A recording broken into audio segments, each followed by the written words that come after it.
আসসালামু আলাইকুম প্রিয় দর্শক এবং শ্রোতা। ভারতে পালিয়ে বেকায়দায় আওয়ামী লীগের নেতারা। ভারতে পালিয়ে গিয়ে বেকায়দায় পড়েছেন আওয়ামী লীগের নেতারা। পড়েছেন তিন ধরনের সংকটে। পালানোর সময় সঙ্গে করে নেওয়া টাকা প্রায় ফুরিয়ে গেছে, তাই দেশে থাকা আত্মীয় স্বজনের কাছ থেকে টাকা নিতে হচ্ছে। পলাতক অনেকের কাছেই নেই পাসপোর্ট, এছাড়া কারো কারো ভিসার মেয়াদ শেষ হয়ে গেছে ইতোমধ্যে। এই তিন সংকট তাদের জন্য বড় ধরনের অস্বস্তি তৈরি করছে ভারতে।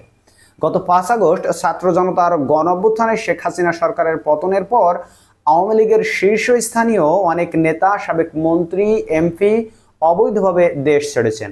আইনি প্রক্রিয়ার বাইরে সীমান্ত পাড়ি দিয়ে দেশ ত্যাগের এই প্রক্রিয়া এখনো অব্যাহত রয়েছে।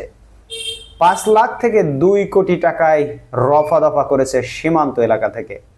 অবৈধ পথে ভারতে যাওয়ার বেলায় সিলেটের কানাইঘাট, কুমিল্লা, ব্রাহ্মণবাড়িয়ার আখাউড়া, হবিগঞ্জ, ময়মনসিংহের হালুয়াঘাট, নেত্রকোনা, দিনাজপুরের হিলি, যশোরের বেনাপোল, পঞ্চগড়ের বাংলাবান্ধা ও লালমনিরহাটের দহগ্রাম সীমান্ত ব্যবহৃত হয়েছে সবচেয়ে বেশি।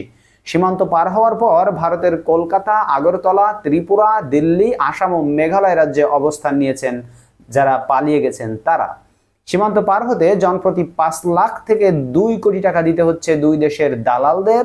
অনেকের কাছে থাকা বড় অঙ্কের টাকা কেড়ে নিচ্ছে দালাল চক্র। সাবেক বিচারপতি শামসুদ্দিন চৌধুরী মানিক ভারতে পালাতে গিয়ে স্থানীয় লোকজনের হাতে ধরা পড়েন। এ সময় তার কাছে থাকা 60 থেকে 70 লাখ টাকা নিয়ে যায় দালালরা।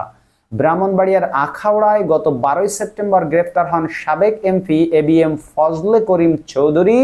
তিনি প্রায় 2 কোটি টাকার বিনিময়ে ভারতে যাওয়ার রফা করেছিলেন বলে জানা গেছে।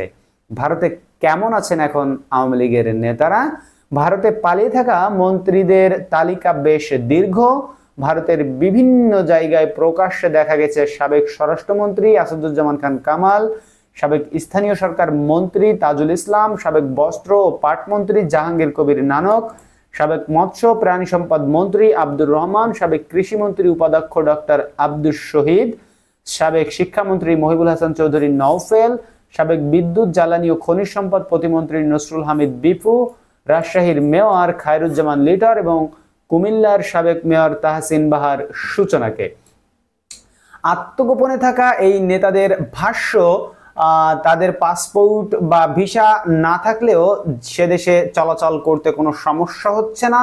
তারা ভারতের নাগরিকদের মতোই অবাধে চলাফেরা করার সুযোগ পাচ্ছেন। তাদের কয়েকজন দলগতভাবে আবাসিক হোটেলে থাকছেন, কেউ থাকছেন একা ফ্ল্যাটে।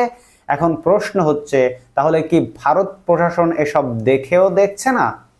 নেতারা অবৈধ পথে দেশ ছাড়ায় ইমিগ্রেশন বিভাগের নথিতে কারোরই দেশ ত্যাগের কোনো তথ্য পাওয়া যায়নি, তবে বেশিরভাগই ভারতে গেছেন তার প্রমাণ মিলেছে। ভারতে আত্মগোপনে থাকা নেতারা আত্মীয় স্বজনের সঙ্গে টেলিফোনে কথাবার্তা বলে অর্থ পাঠানোর অনুরোধ করছেন। তারা হুন্ডি করে টাকা পাঠাচ্ছেন ভারতে। তাছাড়া পরিচিতদের মধ্যে যারা চিকিৎসার জন্য ভারতে যাচ্ছেন তাদের মাধ্যমেও টাকা পাঠানো হচ্ছে। এখনো খোঁজ নেই প্রিয় দর্শক এবং শ্রোতা আওয়ামী লীগের কিং ওবায়দুল কাদেরের। আওয়ামী লীগের সাবেক সাধারণ সম্পাদক ওবায়দুল কাদেরের এখনো কোনো খোঁজ নেই। কেউ কেউ বলছে সরকার পতনের পর ওবায়দুল কাদেরের অবস্থান ছিল যশোরে, সেখান থেকে তিনি অবৈধ প্রক্রিয়ায় ভারত গেছেন। কেউ বলছে দুবাই কিংবা সিঙ্গাপুর আছেন। আবার কারো কারো ধারণা ওবায়দুল কাদের পালানোর সুযোগই পাননি। তবে কি তিনি দেশে আছেন? প্রিয় দর্শক এবং শ্রোতা, আমার ধারণা ওবায়দুল কাদের এখনো ভারতে আছেন। অবশ্যই আপনারা আপনাদের মূল্যবান মতামত কমেন্ট বক্সে জানাবেন। দেখা হবে পরবর্তী ভিডিওতে অন্য কোনো খবর নিয়ে। সেই পর্যন্ত আপনারা সকলে আল্লাহর রহমতে ভালো থাকবেন। এখন বিদায় নিচ্ছি। আল্লাহ হাফেজ।